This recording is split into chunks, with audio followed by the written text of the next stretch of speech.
When a person drifts away from Allah, and sometimes doesn't even drift away, but Allah subhanahu wa ta'ala wants to make you even better, He calls you through 4 stages.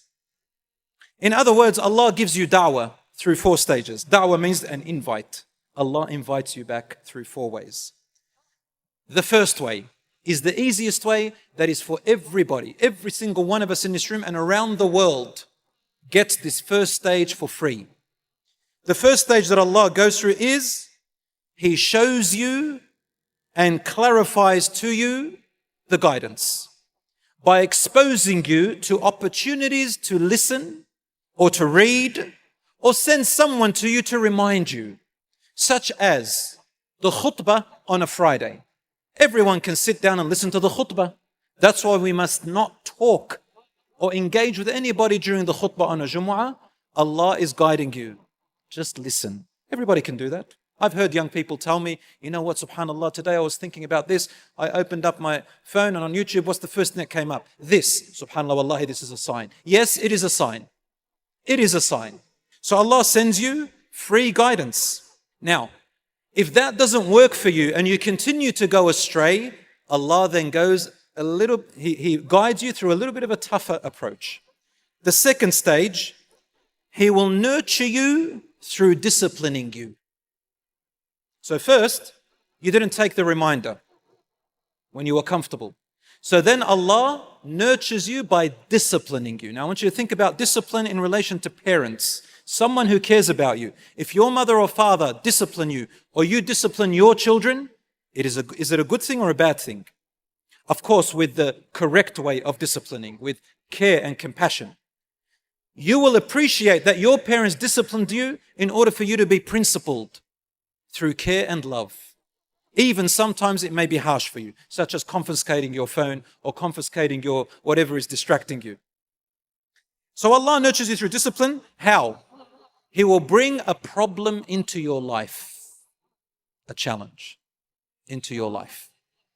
And we all know that humans learn best through what? Through problems.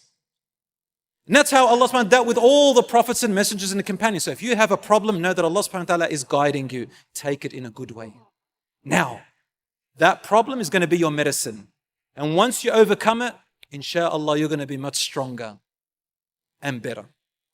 So Allah gives you a problem, a learning curve, a wake-up call. Somebody might get sick in your family. A death may happen and you attend a funeral. You may see somebody get run over. You may have an accident, God forbid. You may lose something. You may be tested a lot or a little bit, depending on how severe you need that guidance.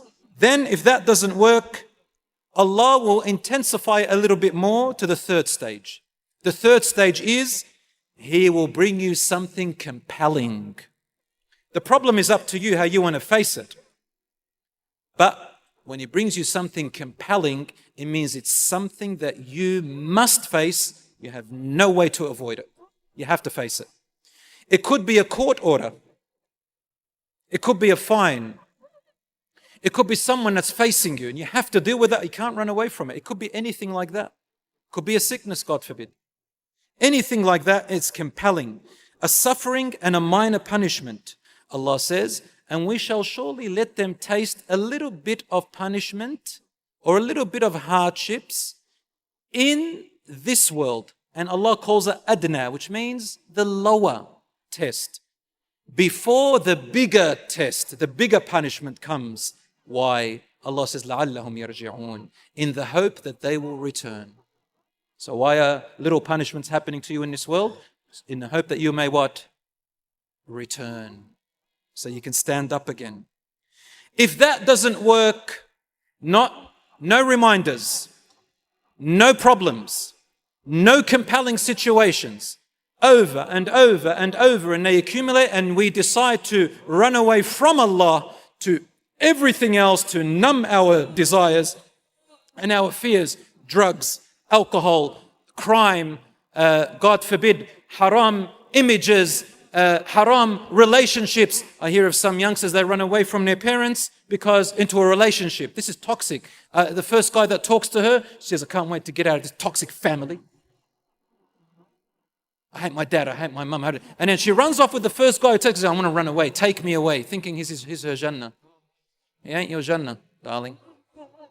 After all these three stages, if nothing works and reminders come again and again, then the catastrophe happens. And I'm going to finish it with this. Do you know what the catastrophe is? You might think death, sickness, Allah's going to send a lightning bolt, a lightning on you, someone's going to murder you, someone's going to go from your family, something terrible is going to happen, you're going to lose your business. No. None of that is going to be the catastrophe. You'll be surprised to know that the final catastrophe will be Allah just lets you go. He just lets you go. Do whatever you want. Make as much money as you want. Fulfill your every piece of desire that you ever wanted. He has abandoned us because we abandoned Him. And the only thing we'll receive is a temporary, ugly world, and even the world will turn against you. As for the hereafter, there'll be nothing left.